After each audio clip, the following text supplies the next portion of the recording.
بەناوی خی گەورەی میهرەبان سڵاو لە ئێوە بینەران و بیسەرانی خۆشەویست خۆشحاڵین کە خی پەروەردگار دەرفەتی داین و جارشکاتینەوە خزمەت ئێوەی خۆشەویست لە بەرنامەی ڕوانگەدا. خۆشەویستان لەسەر داوای کۆمەڵک لە ئێوەی خۆشەویست لە بەڕێزان کە داوایان کردبوو بەرنامەی ڕابردوومان کە لەسەر چەمچی برایەتی بوو لەگەڵ زۆر بەڕێز دکتۆر سەواح بەرزنجی ئەم بابەتە هێشتا کامڵ نەبووە، هێشتا بای ئەوواکە کە قسەی زۆرتری لەسەر بکەین و هێشتا کۆمەڵک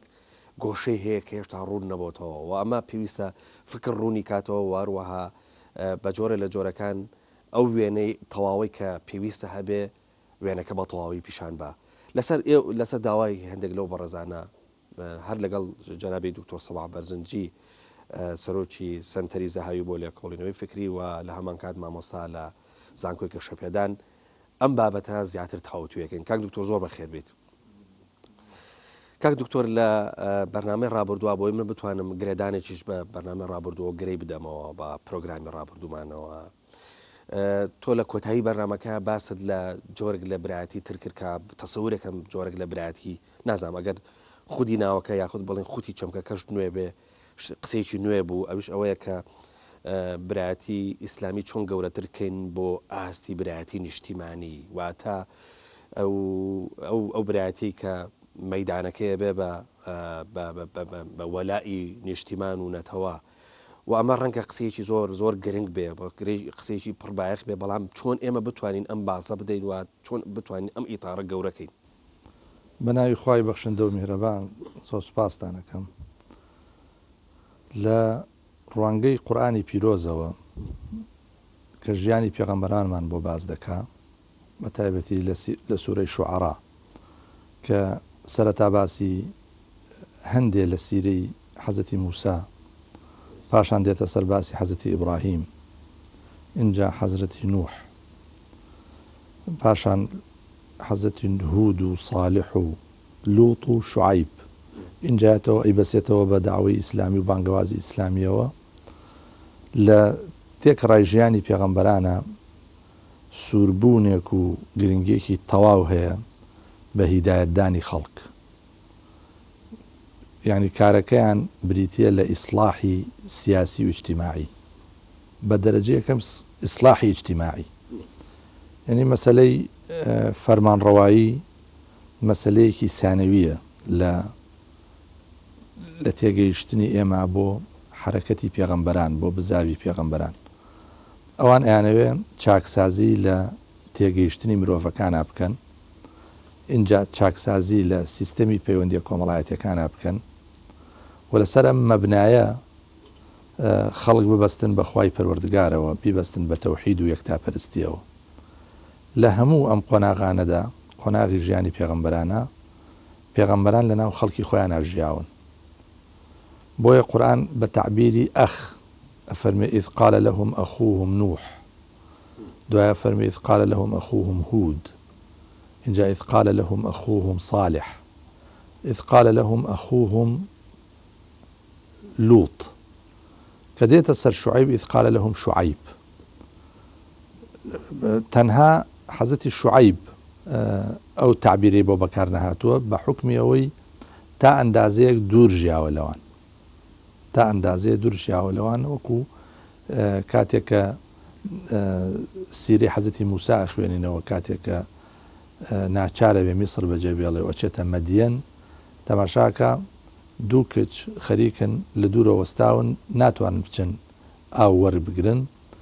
یا لە بیرەکە ئاو دەربێنن تا ئەو خەڵکە نەڕۆن، چونکە شوعیب نسبەتەن معتەزیل بووە لە خەڵکەکە، نسبەتەن لەوان دوور بووە. کەواتە مەسەلەی برایەتی پێغەمبەر بۆ قەومەکەی بۆ گەلەکەی چەند ڕەگەزێکی یەکیان لە ناو گەلەکەیە کارەکە بانگیان دەکا، فێری ئەیانوێ بانیانەکە بۆ خواپەرستی بۆ خواناسی، بانیانەکە بۆ وازهێنان لە هەندێ خراپەکاری کە پێوەی گیرۆدە بوون. ئەمە خاڵێکی گرنگ. ڕەگەزێکی ترەوەیە کە لە ناویانە ئەژی و لە هەمان خاک و لە هەمان مەرز و بەروبووم، یعنی لە ناو ئەوانە ئەژی. مەسلەی برایەتی وەکووتمان مەسلەیەکی نەسەبیە، مەسلەیەکی کۆمەڵایەتیە. زۆر گرنگە کاک دکتۆر، ئەمەش ئەوەی کە جەنابەت ئاماژەت پێ کردلەوەی کە بۆ شوعیب جاکاتەوە قورئانی پیرۆز لەوەی کە بەو سیلسیلێ نایهێنێ بۆ بۆ تعبیرەکە گۆڕێ یعنی دەکرێ بڵێن ئەم چەمچی ئیخوە یا با بڵێن چەمچی برایەتێت چەمچێکی کۆمەڵایەتیە واتە لە هەر شوێنێک حرەکەتێکی کۆمەڵایەتیمان هەبوو پێویستی بە مەسەڵەن بۆ نمونە بەم دیاردەیە هەبوو یاخود پێویستی بەم چەمکە هەبوو ئەبێ ئەم چەمکەیە ینی دەوری خۆ و دەری ئەساسی خۆی ببینێت بەڵێ ئەبێ بە تایبەتی کەسی دیندار کەسێک کە خاوەنی پەیامە لە ناو کۆمەڵگایەکە ئەبێ ببێ بە یەکێ لە ئەندامانی ئەو کۆمەڵگایە یعنی هەز بە معاناتی ئەو کۆمەڵگایە بکە بەرجەستەی مەفهومی ئینتیما و هویەت و شناس لەوەدا ئەبێ کە ئەم برایان بێ کە ئەم کەسێک نەبێ لە کەوکەبێکی ترەوە هاتبێ کەسێک نەبێ خۆی جاب کاتەوە حتا لە شێوە ژیان لە هەڵسوکەوت لە جلوبەرگ لە خواردن لە ئیهتیمام بە بابەتە گشتی هاوبەشەکان لەو شتانەیە ئەبێ ئەو چەمکە بەرجەستە بێ جا کە ئەمانەوێ لەو پند و لەو ڕووداوە تاریخی قورئانیانە سوود وەربگرین بهێنین تەوزیفیکەین بۆ ئەمڕۆ ئەبێ ئینسانی موسڵمان تەنها ئیشی لە بازنەکەی خۆیان نەبێ ئینسانی ملتەزیم بەدین هێنا مجتەماعەکەمان هەمووی مجتەماعێکی زۆرینە موسڵمانە بەڵام تەنانەت لەو مجتەماعەشە ئەوانەی کە تۆ هەر ئیش بکەی بۆ کەسانی هاوفکری خۆتن هاو حیزبی خۆتن هاو گروپی خۆتن هاو جەماعەتی خۆتن هاو خەتی خۆتن کەواتە تۆ هیچ فەزیلەتێکی ئەخلاقیت نییە تۆ خزمەت بە کەسانێکی کە نوسخەیەکن لە خۆت فەزیلەتی ئەخلاقی ئەوەیە کە تۆ حتا قورئانە فەرمێ سەدەقات بن بەکێ بە مەساکین ناڵێ مسکینەکە موسڵمان بێ بێ بە فوقەرا بێ بە ئیبن السەبیل یعنی لە چ فەزیلەتێکی ئەخلاقی لەوە هەیە گەر من ڕێبوارێک داوای زەکاتم لێ بکە لە پێشا بڵێم تخوا زەحمەت نەبێت تۆ دینەکە و چییە و مەزەبەکە و چییە و ئینتیما سیاسیەکە چییە ئەسڵەن تۆ مکەلەف نی بەو شتانە مکەلەفی بەوەی لەو مجتەماعە ڕەگەزێک یا ئەندامێک کەسێک بی کە خزمەت بەو کۆمەڵگایە و بۆ خاکە بکەی تەجسیدی برایەتی بەو شێوە ئەبێ بەڵێ کاک دکتۆر بەڵام خۆ ئێمە ئەزانین کە ئەسڵ لە ئینسانە ئەندازەیەک جیاوازیە واتە هەموو ئینسانەکان جیاوازیەکی جەوهریان هەیە لەگەڵ یەکتریە یعنی هەتا لە ناو خێزانیشە بەئاوا بڵین بەڵام وەختێک کە قسە لەسەر برایەتیە ینی ئەندازەیەک پشتکردنە جیاوازیەکانە یاخود با بڵێن لادانی کۆمەڵک لە جیاوازیەکانە واتە نزیک بوونەوەی لە یەکتری قسەکە لەسەر ئەوەیە ئەگەر ئەم ڕوانگە معنەویە کەمە قسەکەمان لەسەرەوەی سەرەتا برایەتی بۆ خۆی ڕوانگەیەکی زۆر معنەویە تەنانەت دینداریژێ خاتە پاڵ معنەویاتی ئینسانەوە واتە ڕەبتێکاتەوە بە ئیمانی ئینسانەکەەوە قسەکە لەسەرەوەی کاک دکتۆر چۆن ئەم توانە معنەویە با ئاوا بڵم چوزانم ببێ بە ئایدیاک یا بێ بە سایکۆلۆژیەتێک یا با ئاوا بڵێم بێ بە ئایدۆلۆژیایەکی گەورەتر لەوەی کە یەکەم جیاوازەکان لە تەنیشتی یەکە ڕیسکا قوبوڵی بکە واتە هەمومان نەکا بە کۆپی یەکتری دووەمەش تەحملی ئەم جیاوازیانە بکە قسەکە لەسەر ئەمە مادام ملتەزیمین بە ڕوانگەی قورئان یا ڕوانگەی سونە یا ڕوانگەی عەقڵ ئەم سێ ڕوانگەیە مرۆڤی لەسەر پەروەردە ئەبێ ستا هەمانە ڕوانگە قورئانیەکە وەرەگرێ هەیە ڕوانگە سونەنیەکە یا بڵێن ڕوانگە نەبەویەکە وەرەگرێ هەیە ڕوانگە عەقڵیەکە وەرەگرێ ناتوانین هەمویان بەیەکەوە با ئەکرێ ئەگەر تۆ نەوعێک لە تەسامح نەوعێک لە کرانەوەت هەبێ ئەبێ هەمووی وەرگری چونکە ئەمانە هەمووی بەرەو یەک نەتیجەیە هەموو ئەم ڕوانگانە تاکید لەسەرەوەکەنەوە کە برایەتی کاتێ مانای هەیە کە جیاوازی هەبێ چونکە ئەگەر جیاوازی نەبێت تۆ جیاوازەکان بسڕیتەوە کەواتە تۆ شتت نییە بە ناوی ئوخوەت شتێکە دێ بە ناوی تەوەحود شتێکە دێ بە ناوی ئیتیحاد شتێکە دێ بە ناوی ینی هەمومان زیادەینەوە کاتە یەک نەفەر بەسە بەڵام هەم لە تاریخی پێغەمبەرانیشە هەم لە تاریخی بانگەوازەکانە هەم لە تەجدیدی هەموو ئاینێکا کە کراوە ڕوانگەی جیاواز هاتۆتە مەیدانەوە یعنی بە چەندین شێوە خەڵک ئەتوانن ئەم تەلاری دینداریە و ئەم تەلاری ژین سازیە معماری بکەن هەر یەکەی هەڵەسێ بەکارێک حتى فەرمی ئودعو إلى سبيل ربك بالحكمة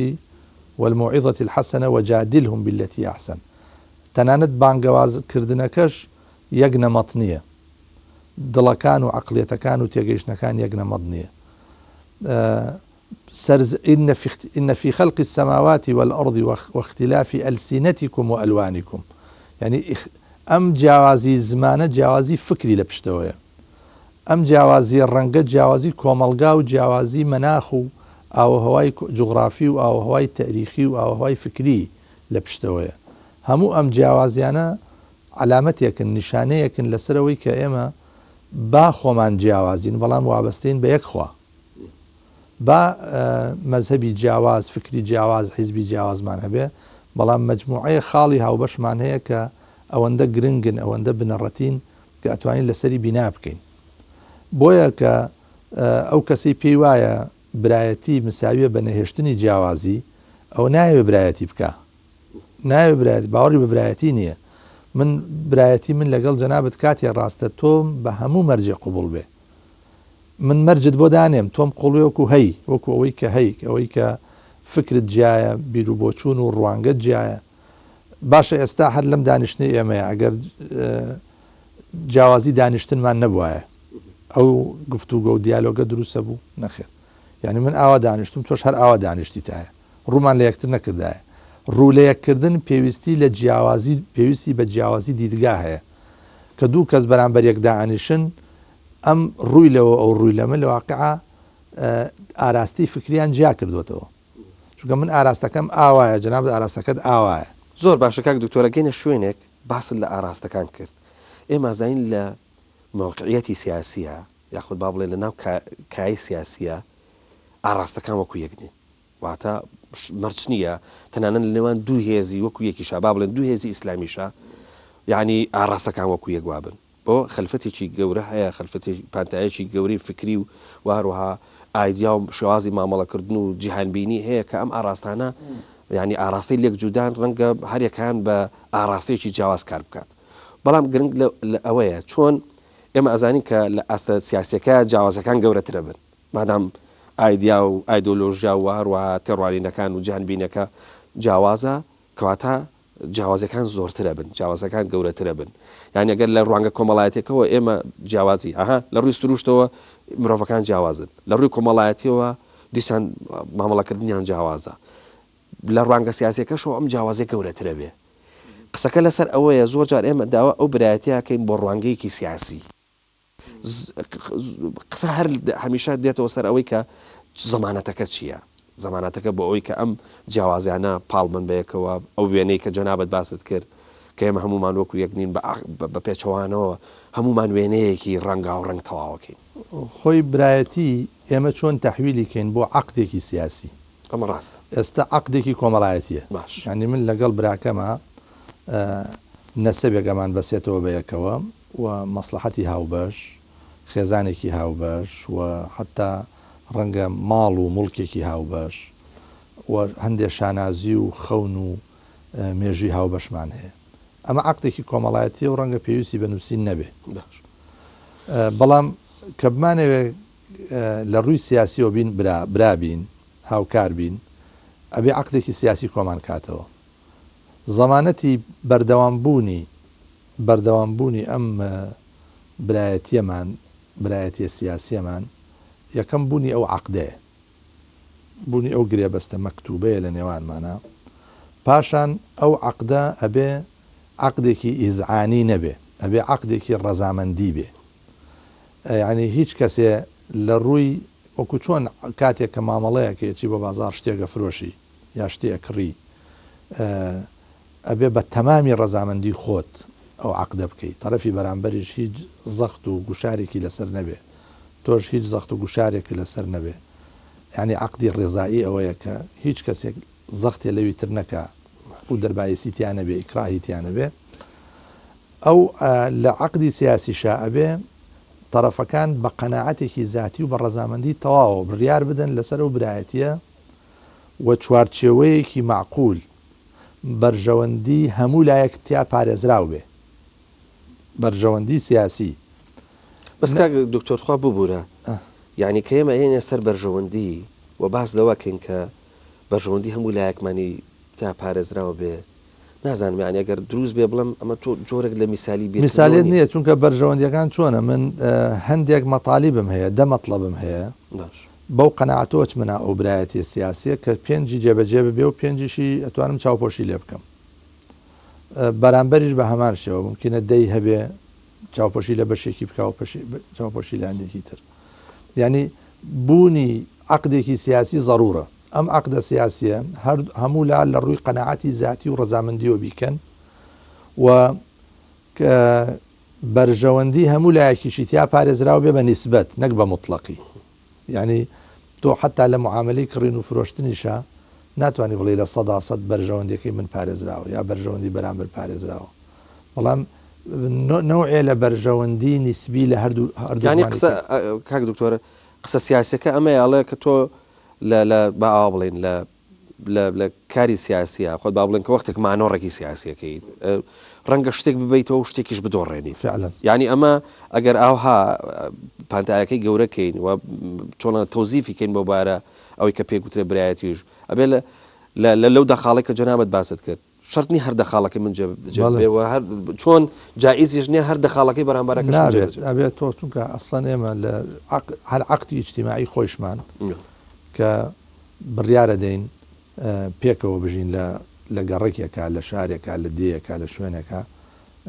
ئەبێ بەو قەناعەتەوە بچینە مەیدان کە بەشێ لە مافەکانم بەدەزێنم هیچ کەسێ مافی مطلقی نییە مافێ بە مطلقی یعنی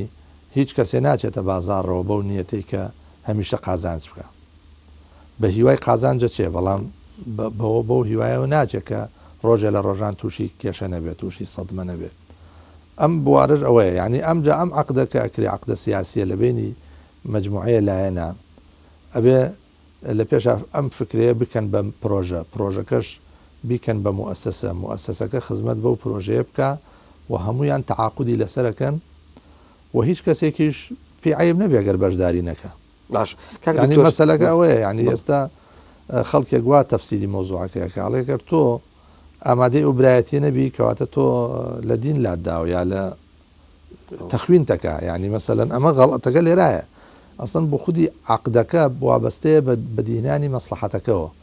چەندێ مەسلحەتەکە بەدی ئەهێنێ مەسلحەتێکی گشتی کە هەمومان کۆکاتەوە بەو ئەنازەیە تۆ توانین بڵی واجبە یا باشە یا خراپە یاوەنە نابێ تەفسیرێکی دینی لاهوتی بۆ مۆزوعەکە بگرێت خەڵک تەفسیری دینی یعنی چی نەیبێتە بابی حەڵاڵ و حرامەوە نەیبێتە بابی واجبات و ئەم شتانەوە ئەمە واجبێکی سیاسیە یعنی باش خودی برایەتیشە ئەم چەمکە ببوورە هەر خودی چەمکەکە بۆ خۆی ئازادیەکی تیانە کە ئێمە باسی برایەتیەکەین واتە شرط نییە ینی ئەوکو جەنابەت وتت فەرز و عین بێ یاخود با بڵێن لەسەر واجب بێ بەشێک لە ئازادیشی تیانە من ئەم برایەتە یا قوبوڵەکەمیان نیکەم بۆ نەی چونکە تۆ ئەگەر حتا برایەتیە سیاسەکەش قوبوڵ نەکەی خۆوازی لە برایەتە کۆمەڵایەتی و برایەتە عامەکە نەهێناوە ینی تۆ خۆ خەڵکە دوژمنت نییە یعنی نابێەوە ئەسن دیدگامانە بێ بەرابەر بە تەرەفی مقابل بگۆڕین کێشەی ئەمە لەوایە ینی ئەڵێن من ڕێیم چۆنە بێت تۆش ڕێی دوابێ ئەی بۆ عکسەکەی نەبێ بۆ ڕێی تۆ چۆنە من ڕێیم وانە بێ ینی بۆ ئەبێ هەمیشە بیر لەوە بکەینەوە تابع و مەتبوع هەیە ینی کەسێکەیە خەڵک دوایەکەوێ خەڵکێکەیە ئەبێ دوا بکەوێ ینی ئەو ئەنانیەتە یەکێ لە کۆسپە گەورەکانی هەموو عقدێکی سیاسی کۆمەڵایەتی ئەوەیە کە یەکێک بڵێ من مەرجعم ئەبێ خەڵک پێمەوە بلکێ پێت ببێ بە تابعی من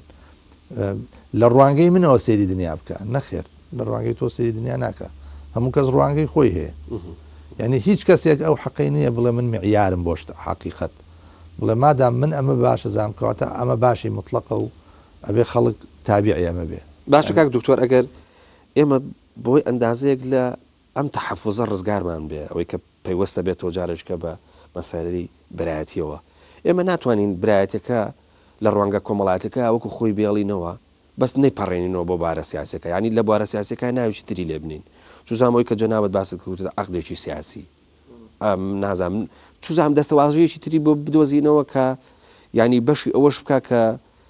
پێکەوە کارێک بکەین توزانم پێکەوە مەشروع ئەکبەری نەسەر چونکە مەترسەکە لەوایە ئەترسی وەختێک کە لە برایەتی سیاسەکە سەرکەوتوو نەبی برایەتی کۆمەڵاتێکەش لە دەست بیت. بەڵێ ئەبێ ئەمە تێڕوانینمان بۆ ئەسلی کارەکە بگۆڕین، تێڕوانینێکی واقعیمان هەبێ. یان جەنابەت ئەگەر مەبلەغی پارەت هەبێ لەگەڵ منابتەوێ هەرچێ پارەت هەیە منی لەگەڵ هەرچێکم هەیە بە یەکەوە تێکەڵیکەین، ئەمە ڕەنگە ئەو عەقدە زەرەر بێنێ، یعنی وانێ دوای هەردووکمان زەرەرەکەین. بەڵام بەشێک ئێمە توانین شەراکەت بکەین، شتێکەیە لە خوار عەقدی کولی سیاسیەوە پێوتە شەراکەتی سیاسی. شەراکەتی سیاسی بۆ قۆناغێک پێکەوە هاوبەشین، مجموعەیە پرۆژەی هاوبەشمان هەیە، مجموعەیە کاری هاوبەشمان هەیە، مەساحاتی هاوبەشی کارکردنمان هەیە، ئەتوانین لەوە هەموو زەخم و ئیمکانات و تااقات و وزەی خۆمان لەو بوارە سرفکەین، تەماشاکەین نەتیجە ئەدایان، یعنی بەڵکو بێ بە پاڵنەرێکیش بۆ کاری گەورەتر. یعنی تەجربەی تاڵ خراپە، تەجربە و ئەزمموی تاڵ، یعنی تەجربە تاڵەکانەوەیە کە کارێک بکەین عەقدێک بکەین، ئەم عەقدە یەکەم مبەڕیری نەبێ، جاری وایە بیر لە مبەڕیرەکانەکەیتەوە مبەڕیرەکان بەهێز نین، هەلومەرجیش ڕەنگە لەنە هەر مبەڕیر چیە، جانی مبەڕیری تاشراو هەیە. خو جەنابەت بەعزێ جار باسێکی ڕێ مەسەلەکە لایەنی سۆزداریە، یعنی وەکوایە من تۆ باتخوا بە خەونێ ببینین کە پرۆژێکی زۆر گەورە ئەنجام بین، کارێکی زۆر گەورە بکەین، بە ئەم وڵاتە ڕزگارکەین، نابێ بەردی گەورە هەڵگری. بەردی گەورە نیشانی نەوەشاندنە، یعنی نیشانەوەی کە شتێ بکە کە لە توانای خۆتا بێ، بەڵکو حتا کەمتریش لە توانای خۆت، بۆ ئەوی قدرەتی بەسەریا بشکێ بتانی جێبەجێ بکەیت. یعنی ئەو میسالیەتە کە ئێستا هەندێک کەس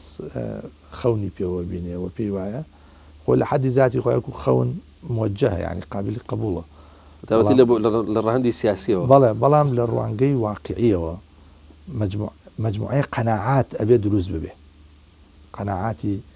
پێکەوە کارکردن، قەناعاتی دڵسۆزی. یعنی ئێمە بە تایبەتی کە ڕبتینەوە مەسایل لە ئیمانیەکانەوە بێن نەوعێ لە مەحەبەت لە ئیشەکە هەبێ. مەولانا فەرمێ ئەز مەحەبەت خارها گول میشەوە، ئەز مەحەبەت سرکەها مول میشەوە. کە مەحەبەت هەبێت تڕکەکانە بن بە گوڵ، کە مەحەبەت هەبێ سرکەکانە بن بە شەراب. ئەگەر ئێمە پێش ئەو قۆناغە، پێش ئەو قۆناغی برایەتیە کار لەسەر ئەو مەحەبەتەش نەکەین، ئەو مەحەبەتەش نەتیجەی معریفەتە، نەتیجەی دانشە، نەتیجەی علم و زانینە، نەتیجەی ئەوەیە کە یەکتر باش بناسیین. زۆر باش کاک دکتۆر، درێژە بە گفتوگۆکەمانە دەین بەس با وچانێکی کورت وەرگرین. بەڵ خۆشەویستان وچانێکی کورت و دێمەوە خزمەتان.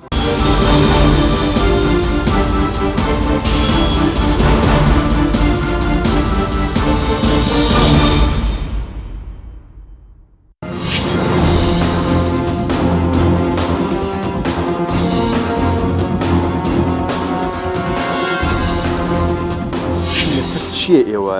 نێوانتان ناخۆشە لەسەر ئیمتیازاتی کەسی حیزبی خۆتانە یان لەسەر خەڵکو جەماوەرە؟ دامەزراوەی پەرلەمان کە پەکمان خستووە حکوومەت کە ئیفلیجمان کردووە و دامەزراوەی دەسەڵاتی دادوەری، دامەزراوەی سەرۆکاتی هەرێمیشمانی کە ماوەی ئەسایی بەسەر چووە، کوێمان سەلامەت ماوەتەوە. من جارێک حیزبێک هاتن بۆ لامان گوتم گوێتان لێ، ئەگەر دەتانێت پەیوەندیتان لەگەڵ ئێمە هەبێ دەبێت ئێمەتان وەکو خۆمان قبوڵ بکەین، نەگوەکو خۆتان دەتانێت. ئێمەش ئێوەمان وەکو خۆتان دەبێت قبوڵمان نەگوەکو ئێمە دەمانێت. شێ بەرەنگاری ستن ببێتەوە لە سەرکەوتنت هەموو لایەک بەهرەمەندی، لە فەشەلهێنان هەموو لایەک زەرەر، تێمە خۆش هەموو لای قازانج بکەین لا زەرەر. ئێمە تا سەر دژی ظڵمین، دژی ستەمین، دژی خراپەین و تا سەر لەگەڵ دادگەری، لەگەڵ چاکە و لەگەڵ مەسلحەت داین لە هەر کەسێک و لە هەر لایەکەوە. بڕای بەڕێزت لە ئێستای بارودۆخی هەرێمی کوردستانە باشترین شێواز بۆ ڕووبەڕووبوونەوەی ئەم ستەمە چییە؟ و با هەوڵ دەین پند لە خەڵک وەربگرین، نەک ببینە پەندی خەڵک.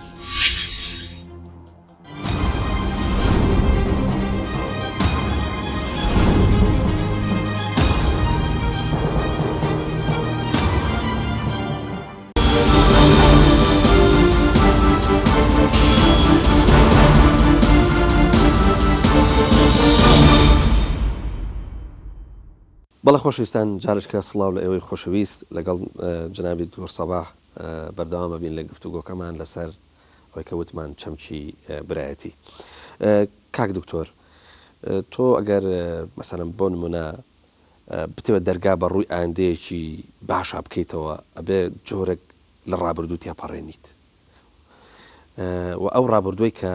چۆنەڵێ بە جۆرە لە جۆرەکان ڕەنگە ئەرێنی نەکەوێتەوە یاخۆ زیان ببەخشێ. ئێمە کە باس لە چەمکی برایەتیەکەی یا باس لە دوای ئیتارەکەی گەورەکەین بۆ ئاستی یەک بوون، ئێمە ڕابردووی نزیکمان هەیە، هەنی ئەو ڕابردووە نزیکە بەردەوام چۆنەڵی پینێکمانێ شەرارەیەکمان بۆ ئێرێ و مەترسیەکمان تا دروستەکە.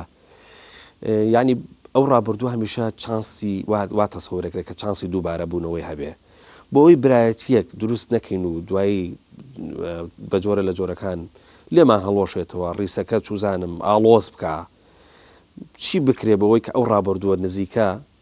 کاریگەری خراپ لەسەر برایەتی دروست نەکات. خۆی بێ هەمیشە ڕابردوومان لە بەرچاو بێ، بەڵام نەک بە دیدێکی وابەستە بوون، ئەبێ بە دیدێکی ئینتیقادی، بە دیدی ئینتیقادی و ڕەحنەیانە سەیری ڕابردوو بکە و هەوڵ بدە شکست و نەهامەتیەکانی ڕابردوو نەخەیتە ئەستۆی خەڵک، خۆیشت هەندێ لە مەسئولیەت و بەرپرسیارەتی شکستەکانی ڕابردوو بخەستۆت. ئەمە منطقی دیراسی تاریخ لێکۆڵینەوە لە ڕووداوەکانی پێشوو ئەوەمان لێ ئەخوازێ کە بڵێن لەو قۆناغانە کە یەکبوونەکان سەرکەوتوو نەبوون، هۆیەکانی سەرنەکەوتن و شکست چی بوون؟ بەشێکی ناکامڵی خەڵکەکە بووە، یعنی ڕەگەز و پێداویستیەکان فراهەم نەبوون یەکبوونەکە کراوە. ئێنا خودی یەکبوونەکە هەر شتێکی باشە بە هەموو معیارێک و هەموو ئەزمونونەکانی پێشوش لە هەموو پەردە و میان پەردەکانیان هەڵە نەبوون، هەمووشی خراپ نەبوون، شتی جوانیشی تیا بووە، شتی باشی تیا بووە، شتی ئیجابی تیا بووە. پرۆژەکە هەمووی فاشیل نەبووە، پرۆژەکە لە هەندێک لە فسوولیا تووشی شکست بووە لەبەرچی لەبەر ناکامڵی و لەبەر تەوەقعاتی زۆر. یعنی من جەنابەت نووسەر و ڕۆژنامە نووسیت، جاری وایە کتێبێکگیری بەدەستەوە ئەگەر پێ دوابێ هەموو شتێ لەو کتێبا هەیە لە یەکەم لاپەڕا کتێبەکە فڕێی پێت ئەوەی کە ئەتەوێ لە فەرهەنگی زمانێکە 100,000 وشەیتیایە، بەڵام وشەیەک لێ عاسیە بێ ئەگەڕی بۆی نایدۆزیتەوە جاری وایە فەرەنگەکە لە بەرچاوەکەوێ. بەڵام ئەگەر بەو ڕوانگەوە بڕۆی باشە بۆ نەزڕەکە و ناگۆڕی بڵێ با ئەو وشەی منیتیانە بێ، بەڵام خۆ ئەم هەموو وشەی تریتیایە. ئێمە نابێ پێمان وابێ بە یەکبوونی هەموو هێزە کوردستانیەکان یا هێزە ئیسلامیەکان لە ماوەیەکی کورتە لە ماوەی شەو ڕۆژێکە بینە عەشیەتی وەضوحاها ئیتر دنیای گۆڕانکاری خۆش گۆڕانکاری باش دروستە بێ. بەسکاک دکتۆر شتێک هەیە لە یادەوەری ئێمەیە ئەوەی کە پێ گوترێ برایەتی یەکبوون وەحدەت ینی مقدەس بووە، ینی ئاوا بڵێن پیرۆزیەکی وەرگرتووە ئێستا کە چینەوە سەری پێمان وایە ئەو پەرتەوازە بوون و نازانم ئەوەی کە مەسەلەن هێزەکانمان لەو وەحدەدا دوورکەوتنەوە و هەریەکان مەسەلەن بۆ نمونە بە ئاراستەیەکە ڕۆیشت پێمان وایە ئەمە خەنجەرێک بوو لە پشتماندرا کوڕە جاری وایە خەیاڵمان بۆشتی سەیسەی لە ڕواب پێمان وایە دەستی سەهیۆنێت و زلهێزەکانە و ئیتر ئەم برایەتی ئێمە ئەوە نەموهیم بووە، یعنی خودی برایەتەکە بووە بە غایەکی ئەوەنە گەورە بۆ بە هەدەفێکی ئەوەنە گەورە بیرمان لەوە نەکردوێتەوە کە ئەم هێزانە ڕەنگە بەجیاش ئیشی زۆر جوانیان کرد بێ، ئیشی زۆر باشیان کرد. ئەگەر تۆ من نامێ و شەرعیەت بەوە بدەم بڵم بڵایی وحدەت گرنگ نییە وحدەت باش نییە نازانم چی ئەوە قسەم لەسەرەوە نییە، بە قسەم لەسەرەوەی دوای ئەم با ئەوڵێم ترازانی وحدەتە خۆ ئەگەر زیانیشمان بەرکەوتێ ینی بە تەئکید سوودێکی زۆریش کراوە. تۆ سەیری واقعی ئێستای کاری ئیسلامی بکە، ینی ئەگەر ئەمە بەرەنجامی ئەمە بێ سەرەکی ئیشی زۆر باش کراوە. خۆی وحدەتێک کە وحدەتێکی طبیعی بێ ئێمە هەمانە وحدەتە طبیعیەکەمان هەیە. ئێمە ئێستا لەگەڵ هەر کەسێکە دانیشیت لەم کوردستانەیە بڵێن با خاڵاو بەشەکانمان بنووسی زۆرە نەک لە بینی دوو ئیسلامیە لە بینی ئیسلامیەک و قەومیەکیشە حتا لە بینی ئیسلامیەک و یەکێکی حتا چەپیشە کابراایەکی چەپ مجموعەیە ئامانجی هەیە مەسەر نەهێشتنی ستەم و کۆیلایەتی و عینی ئامانجی تۆیە جیاوازیەکانە گەڕێتەوە تۆ لە چ ڕوانگەیەکۆ بۆ مۆزوعەکە ڕوانی و معالەجەیەکەی ئەویتر لە چ ڕوانگەیەکی ترەوە ئێمە وەکو مسلمان هەموو شتێکە بەستین بە تەوحیدەوە یعنی ئەیبەستین بە ڕۆژی ئاخیرەتەوە ئەیبەستین بەوە کە ئێم کارە ئەمڕۆ ئەیکەم بەڵێ قازانجی ئەمڕۆمیتیایە بەڵام هەدەفەکەم ئاخیرەتە هەدفمۆیە دوای مەرگ دوای مردن لە جیهانێکی ترا لە جیهانێکی نەبراوەیە من پاداشتەکەی وەرگرم و مەحبوبی حەقیقی کە خوای پەروەردگارە حەزرەتی حەقە بگەم ئەو ڕوانگەی بە شێوەیەکی ترە ینی ئەو معالەجاتی فکری جیاوازەیە لە بینی لەسەر شتە هاوبەشەکان تۆ کاک دکتۆر با ئەمە بکەم بە پرسیارێک ببوورە ئێمە لە دروستکردنی برایەتی و وحدەتە پرۆژەیەکە دروستەکەین بۆ چاکردنی دنیا یاخود بۆ بردنەوەی قیامەت یعنی ئەمە ڕەنگە بێ بە پرسیارێک بگوترێ ئینسانەکان مکەلەفن بەوەی کە دنیایان چاکەن بۆی کە اینجا دوایش قیامەتێکی باشیان بێ ینی لەم معادلەیە بەجددی کامیان پێشەکەوێ یعنی ئەمە لە دنیاژین ئێستا بەشور خواردنی ئێمە جار لە ڕوانگە دینی و داعاویەکەەوە بگرە تاکو ڕوانگە سیاسیەکە بشور خواردنە لە دنیای خەڵک یاخود لە قیامەتی خەڵک وەکو لایەنە کۆمەڵایەتیەکە دنیای خەڵکە چونکە هەر کارێک کە من ئەیکەم وەکو لایەنە تاکیەکە ئەبێ هەدەفم خوای پەروەردگار بێ بەڵام کە کۆ ئەبێتەوە کۆمەلگا وەچێتە ناو کۆمەلگا خۆی تەحویل لە بێ بۆ کارێکی کۆمەڵایەتی نەتیجەکەی بۆ خەڵکە نەتیجەکەی بۆ ئێستاە یعنی ڕێک وەکو چی وایە وەکو وایە تۆ نەمامێگە چێنی ئەم نەمامە ئەگەر محاسەباتی بیرکاری و ئەمڕۆی حسابکەی ڕەنگە ئەسڵەن بە تەمانەبی بەروبیمەی بخۆی وانە بەڵام کارەکەرەکەی بۆچی چونکە ئەو یەکەم تحقیقی ذاتی خۆتەکەی کارێکەکەی بەڵام نەتیجەکەی خەڵکی ترەی بێ ئەیخوا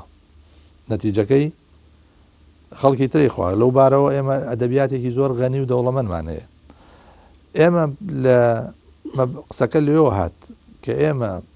ئەم وحدەتە چۆن تەحویلی کەین چۆن بیگۆڕین بۆ کارێکی بنیادنەر چۆن کۆمەلگاکەمان سوودی لێ وەربگرێ پێش هەموو شتێک ئەبێ ئاگادار بین ئاستەنگەکانی بەردەمی چین ئاستەنگەکانی بەردەمی بەرژەوەندیە تایبەتیە تەسکە حیزبیەکانن کە ئەویش نەتیجەی حرمان و بێبەشی تاکی کوردیە حرمان و بێبەشی تاکی کوردی کاتێک کە لە مناڵیەوە لە کۆمەلگایەکی لاسەنگە پەروەردە ئەوێ ئەچێتە قوتابخانە دوایی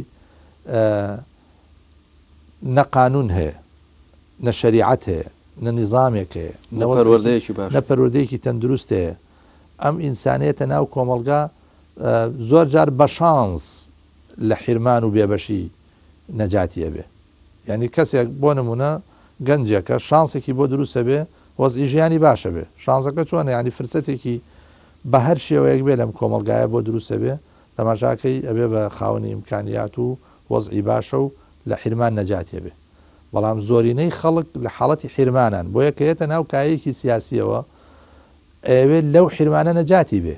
ئتر حرمانی اقتصادی بێ اجتماعی بێ پەراوێز خستنی کۆمەڵایەتی بێ هەموو شتانە هەیە کاری سیاسی بۆ ئەوە کرا ئیبرازی خۆی بکە ئیبرازی ذاتی خۆی بکە هەر کاتێ هەستی کرد لە پرۆژەیەکی سیاسیە ئەو هەیە ئەو بوونەی پارێزراوە ئەو بوونەی ڕێزلێگیراوە ئەو پرۆژەیە پێ باشە بەڵام کە هەستی کرد ئەو پرۆژەیە خزمەت بەم ناکە وەکو کەس وەکو تاک هەمیشە پاساوە هێنێتەوە بۆی پرۆژەکە سەر نەگرێەوە کۆسپی بۆ دروستەکە زۆر باشە کاک دکتۆر با قسەیەکیش لەسەر ئەوە بکەین کە لا ئێمە وەکو لە ڕابردووشە لە پرسیاری ڕابردووە باسم کرد ینی ئەم چەمچی برایەتی و وحدەتە کە وحدەتەکە زۆر جار باڵێن یەک بوونەکە ئەنجامی باڵێن ئەو برایەتی و هەروەها بەرەنجامەکەیەتی قسەکە لەسەر ئەوەیە هەروە تەسەورەکرێ بەس لایەنی ئیجابی هەیە واتە ینی ئیجابەتەکە ئەوە زۆرە و بگەڕێ زۆر بیدۆزیت هێشتا مەسەرەن لایەنی سلبیت دەست ناکەوێت هەیە بەجددی ئەمەش ینی ئەمەش ئەوەی لە پێشتر باسم کرد ئەمەش جۆرێک لە میسالیت نییە ینی خۆ ینی هیچ ئیشێکی ئینسان نییە کە جۆرێک هەڵگری مەسەرم بۆ نمونە سلبێتیش نەبێ و بە ئاوا بڵێن نائیجابێتیش نەبێ قسەکە لەسەرەوەیە ئەم چەمکی برایەتی کە ئاوا بە خیاڵی ئێمەوە ینی چۆنەڵی هەموو گۆشەکانی خیاڵی ئێمەی داگرتووە ینی بەس ئیجابیەکەوێتەوە ئەی قسەکردن لەسەر ئەوە ئێمە لە سەرەتا وتمان ڕەنگاو ڕەنجی ئینسان ڕەنگاو ڕەنجی ئەو وێنەی کە ئێمە دروستەکەین لە مەجای سیاسی و کۆمەڵایەتە خۆی مازین هەموو وحدەتێک کە دێ کۆمەڵک ڕەنگە سەردەستە بکە کۆمەڵک بارز بکە و کۆمەڵێکی تریش بڕلانی کەم خاتە پاراوێزەوە قسەکە لەسەرەوەی ئەم چەمکی برایەتە بە تەواویمانە هەمووی ئیجابیە خۆی لە کۆ سریەکەی ئەوە گرنگیانی وحدت مەفهومێکی فەلسەفی هەیە مەفهومێکی سیاسیشی هەیە مەفهومە فەلسەفیەکەی وحدت و وحدانیت هەری خوایە شایستەی خوایە ئەو وحدەتی کە بۆ غەیری خوا بەکاری هێنی شتێکی نسبی ڕێژەیە مطلق نییە بە هیچ شێوەیەک واستەن ئینسان ناتوانێت حیزبەکان ناتوانانی بکەی بە یەک حیزب چەند حیزب ناتوانانی بکەی بە یەک حیزب یعنی تەنها وحدەتێکی اعتیباری بۆ دروستە بێت بەڵام وحدەتی سیاسی بە هەموو معنای کەلیمە لە دنیای ئەمڕۆ چونکە لە دنیای سیاسەتە یەکلاکەرەوە هێزە هێزی ئابووریە هێزی فەرهەنگیە هێزی دەنگە هێزی سەربازیە هەموو ئەمانە یەکلاکەرەوەن هەمیشە هێز لە بواری سیاسەتە قسەی یەکەمەکە ئیتر بە هەموو بۆلێنکردنەکانیەوە جیهانی ئیسلام ئەگەر یەک بێ بابین لەوە بۆی بێن کەواتەش هینەکە خەریکە ئەگۆڕێکە دکتۆر سەریکە ڕەنگە ڕێڕەوەکە ڕێڕەوی برایەتی بێ بەس بۆ دروستکردنی هێزێک بێت هێز کەواتە بێ بە مەزبەر ئەمە تۆ ئێستا کە باسی یەکبوونی لایەنە ئیسلامیەکان یا لایەنە کوردیەکانەکەی ئەتەوێ بیان کەی بە یەک کوتلە باش بیان کەی بە یەک کوتلە لە مقابلی و مەترسیانی کە لە سەریانە لە دەرەوە لە سەریانە کورد بەعام مەترسی لەسرە جیهانی ئیسلام مەترسی لەسرە ئینسانیەت مەترسی لەسرە یعنی ئێمە لە یەک کاتا پێویستیمان بە چەندین یەکبوون هەیە نەک بەس یەکبوونێک پێویستمان بە یەکبوونێکی ئینسانی هەیە کە باسی گفتوگوی نێوان ئاینەکان نێوان شارستانێتەکانەکە ئازادەکانی سەرزەوی هەمویان یەک فکریان هەبێ دیفاع لە یەکتری بکەن کەسێکە بینی معاناتی هەیە لە هەر کوێی دنیاە تۆ لێرەوە سۆز و میهرەبانیت بۆ هەیە چونکە هەر لە ڕوانگە قورئانیەکەشەوە ئینسانیەت یەک خێزانە هەموو مرۆڤایەت یەک خێزانە یا ئەیوە الناس ئینا خەلقناکم من ذەکەر وئونثى من ذەکەر وئونثى هەمومان یەک خێزانین کە ئەبینی ئینسانیەت خەریکە لە ونبوونایە خەریکە لە تیاچوونایە بایەخە ئینسانەکان لە تیاچوونەمە وحدەتێکی ئینسانیەوێ پێویست بەوە هەیە هەموو ئەهلی ئەدیان هەموو سەرزەوی تەنانەت ئەوانشی کە دینیان نییە بەڵام نەوعێ لە ئینسانیەت و ئینساف لە وجودیان هەیە ئەبێ ئەوانە هەمویان پێکەوە تیار بن بۆ ئەوەی ئەم بەشرێتە بپارێزن ئەمە یەک وحدەتێکی ئیسلامی هەیە جیهانی ئیسلام ئەگەر بێ بە یەک ئەو غەدرەی کە لێ یەکرێت لەسەری لاچێ یعنی یەکەم شەڕی شیعە و سونی نامێنێ شەڕی نێوان دەوڵەتە سونیەکان لەناو خۆیانە شەڕی نێوان هێزە شیعیەکان لەناو خۆیانە شەڕی نێوان مەزەبەکان کە ئەوە وزە و ئیمکانات و سەروەتێکی زۆری لە پێناوە سەرفە بێ ڕۆح و گیانێکی زۆر خوێنێکی زۆری لە پێناوە ڕژێ بۆ لە پێناوی چییە ئەمجا لە ڕووی ئابوووریەوە وەرە بزانە ئەگەر عالەمی ئیسلامی یەک وحدە اقتصادی بێ یەک تەکەتولی اقتصادی بێ ئەتوانێت خۆی بژێنێ پێویستی بەوە ناکە هەرچی ئیمکاناتی هەیە خاتە دەستی ئەو و لەم لاو لایشەوە لێیدا بچڕن لەم لاوە تووشی شەڕی وەهمی بکەن یعنی فەرموو بزانە بودجەی ساڵانەی وڵاتانی ئیسلامی لە پێناوی چیا سەرفە بێ لە پێناوی کڕینی چەکا بۆ لە ترسی یەکتری ئەم جاوەرە بۆ وحدەتی ناو میلەتێک وەکو میلەتی کورد ئەم میلەتی کووردە لە تەفرەقە و لە پەرتەوازایی و لەو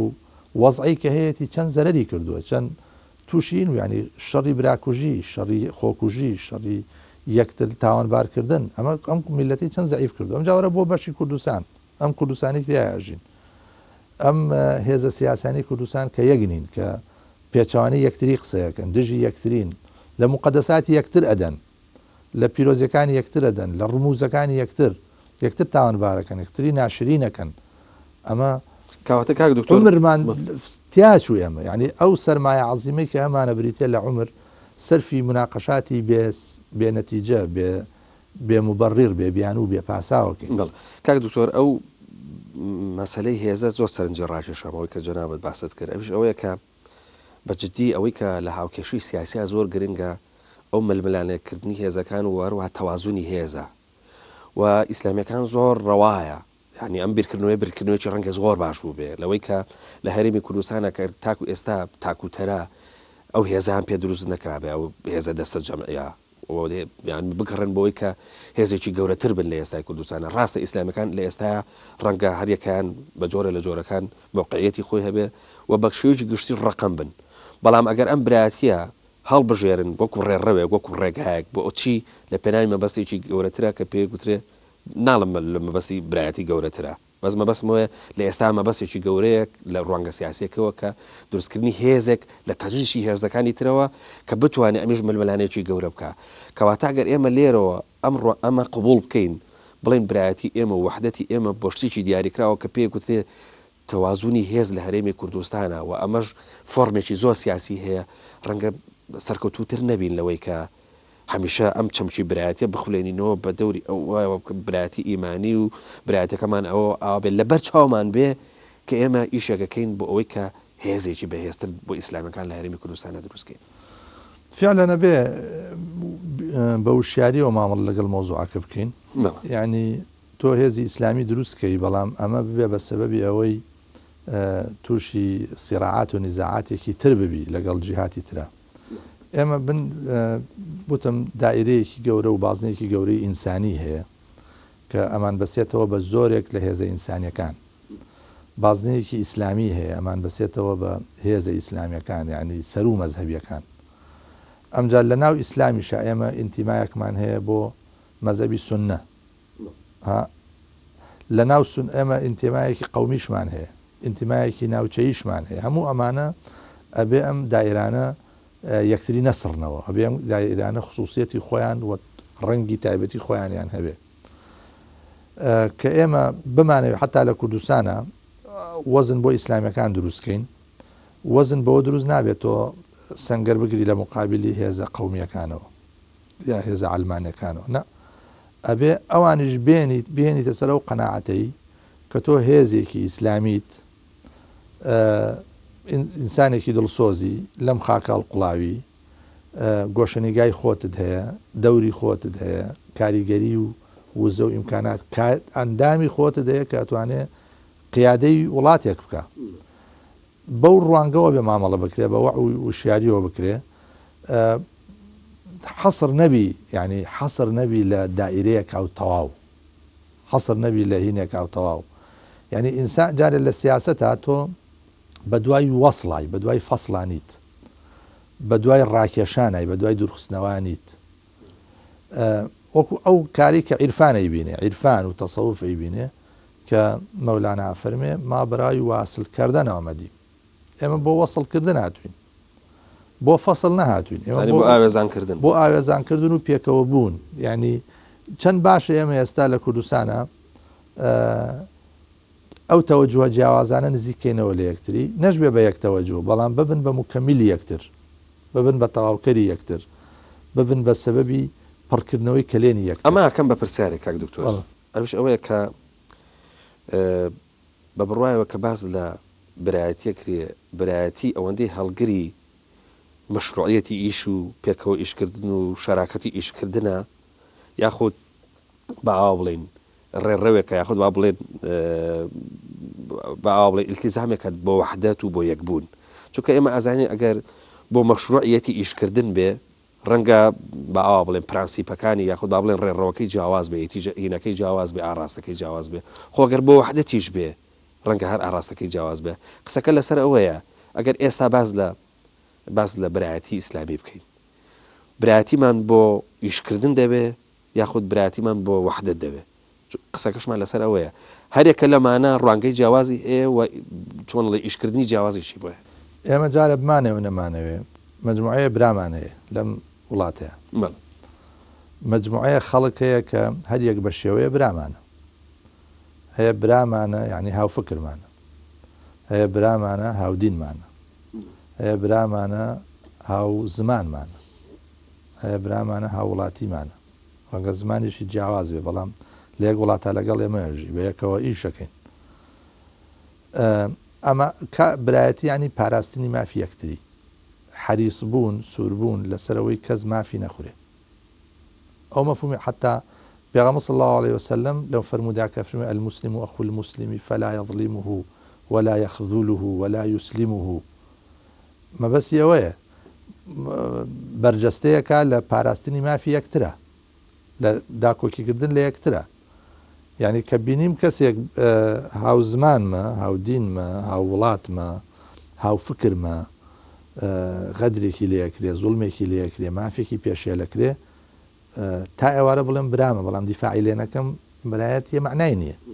یعنی ئەو برایەتی مجرد قسەیە قسەش هیچ بایەخێکی نییە بەڵام هاو هەڵوێست بوون کاتێکە یەکێ مافیە خورێ لە حاڵەتی طبیعەیە کە کەس مافی نەخوراوە ئەسەن برایەتی بەرجەسە نابێ برایەتی ڕێگۆ کوچی وایە وەکو نەفرێک وایە ساق و سەلیمە هەر پێویستی بەلای دکتۆر نییە بەڵام کە نەخۆشە بێت تەوازنی تێگەچێ وەزعی جسمی و تەندروستیەکەی خەلەلی تێکێ و کاتە چێ بەلای دکتۆرەکەش ناڵێ وڵات تۆ ئەم شوێنە و شکر باشە پەنجەی قادە سەر شوێنە خراپەکانی نەخۆشیەکەی ئێمە لە براین ئێستا برایشین بەڵام گرنگ ئەوەیە کاتێک کە هینە سەر دەستکەوتێکمان هەیە لە دەستکەوتەکەیە حەریز بم لەسەرەوەی تۆ مافت نەخوری مافت پارێزراو بێ دەستکەوتی خۆت بەدەست بێنی لە ئینتیخاباتە بەشدارین لیستێکین یەک لیستمان دروست کردووە ئەچینە سەر دەنگیشمان هێناوە بەڵامی نسەین دەستکەوتەکان ئەچنینەوە لە کاتی دەستکەوتچنینەوەیە نەگەڕێمەوە بۆ دۆخی پێشبرایەتەکە نەگەڕێمە بۆی وڵاکاکە ئەم لیژنەیە بۆ من ئەم سەرۆکایەتێ بۆ من یعنی وەکو قانع بەشی نەکەین ماڵەکە نەڵێ نەیوتی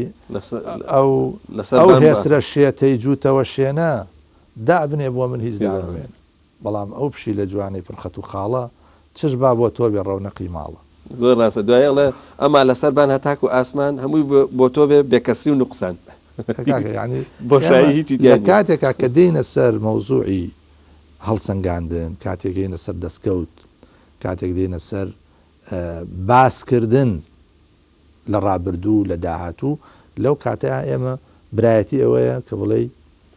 تۆ حەقت پارێزرا منش حەقم پارێزراوە چەند حریصم لەسەر حەقی خۆم ئەوەش حریص بم لەسەر حەقی تۆ و ئەوەش نیسبەتەن هەیە یعنی من ناڵێم یعنی ئینسان عینێکی ڕەش نەکاتە چاوی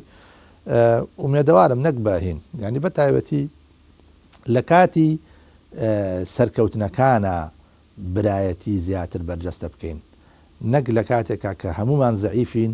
و لەو کاتیان ناچارین برابین با برایەتی عەقدێکی ئیختیاری بێ نەک واقعێکی ئیجباری زۆر باشە کاک دکتۆر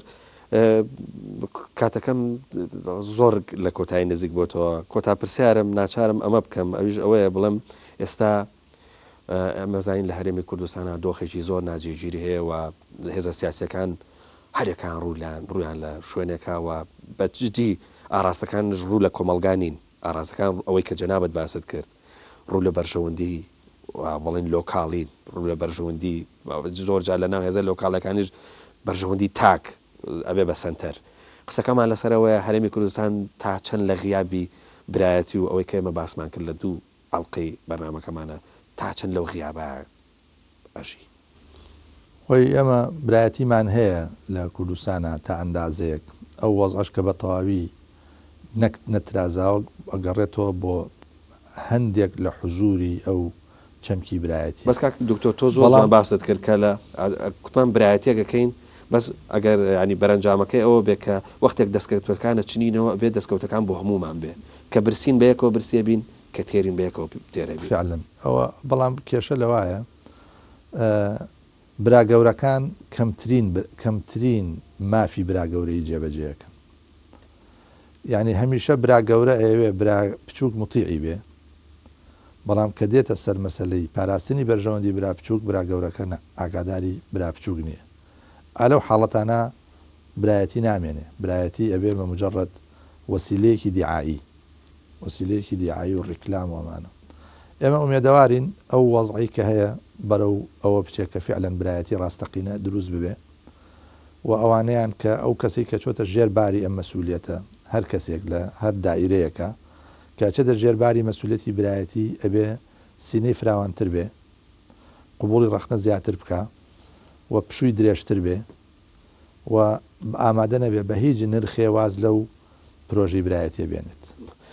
زۆر بەڕێز دکتۆر سەباح بەرزەنجی سەرۆکی سنتەری زەهاوی بۆ لە کۆڵینەوەی فکری و لامان کاتە مامۆسای زانکۆ زۆر خۆشحاڵ بووین کە لە دوو ئەڵقەیە لەسەر چەمچی برایەتیە و پێکەوە گفتوگۆمان کرد و مادوومان کردی. سوپاس بەڵە خۆشەویستان بەم شێوەیە گەشتینە کۆتایی پرۆگرامی ئەم جارشمان تاکو بێ گەشتنەوەیکی دیکە هەمووتان بەخوای گەورە ئاسپێرم خواتان لەگەڵ.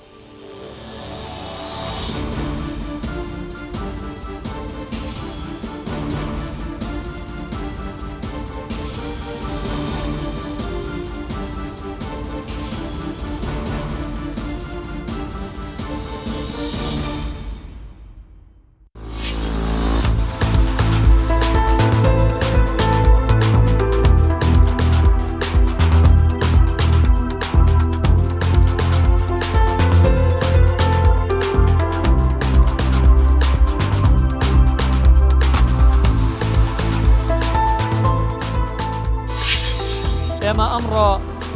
لە یەکێک لە کارگەکانی کوردستانین، ئەویش کارگەی دروستکردن و بەرەمێنانی ئەلەمنیۆم.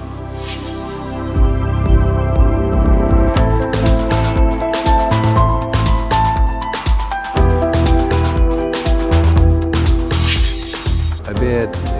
زۆر پاکوخاوێن بکرێتەوە لە هەر پیسیەک بەجوور بێت بۆی جوانترین کواڵیتی پێشکەش بکرێت، سەفحێکی زۆر ساف بێ.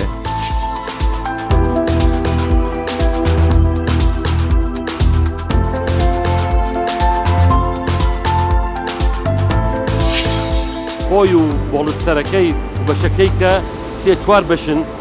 کۆ بنەوە ئەبن بە قاڵبەکە تەقریبەن نەگاتە 180 کیلۆ وەزنێتی بە کرێنەکە هەڵێ گرین ئەی خینە ئێرەوە.